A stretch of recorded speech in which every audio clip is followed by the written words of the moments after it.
John Gill, Exposition of the entire Bible, brought to you by Discovering the Scriptures, being read by Dr. Peter John. We are in 1st and 2nd Thessalonians, New Testament, John Gill's Exposition of the entire Bible. Before the section, we will read the Scripture in the King James Version, and after this section, we will read that verse again. This is the introduction to 1st Thessalonians. 1st Thessalonica, that's Thessalonica, was a very large, populous, and flourishing city. It was, as Pliny says, a free city and the metropolis of Macedonia.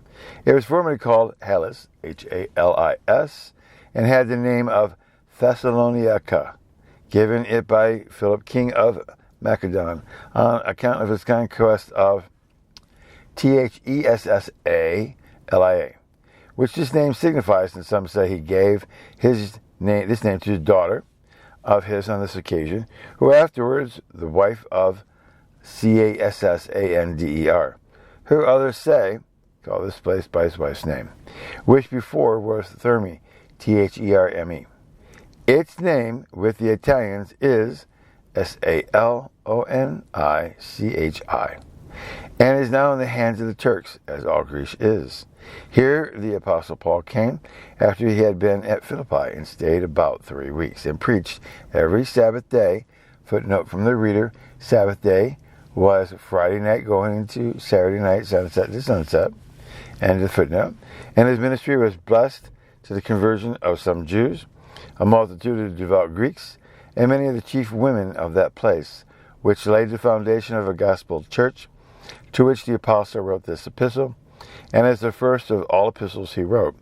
The occasion of it was this: the unbelieving Jews, vexed to see the apostle's success, raised a mob of the baser sort of people, and assaulted the house of Jason, where the apostle and his companions were.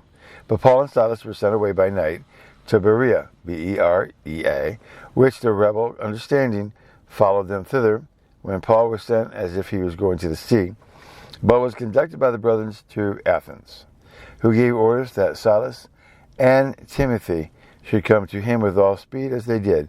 And Timothy was sent back to Thessalonica to establish and comfort the young converts here.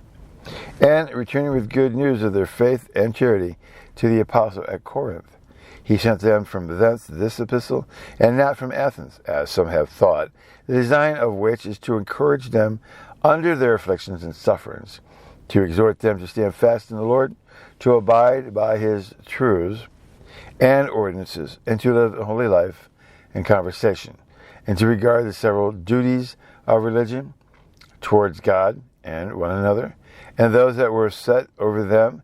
And in it he instructs them concerning the resurrection of the dead and the coming of Christ, articles of very great importance and concern. The writing of this epistle is placed by Dr. Lightfoot in the 51st year of Christ, and in the 11th of Claudius Caesar, and of the introduction to 1st Thessalonians.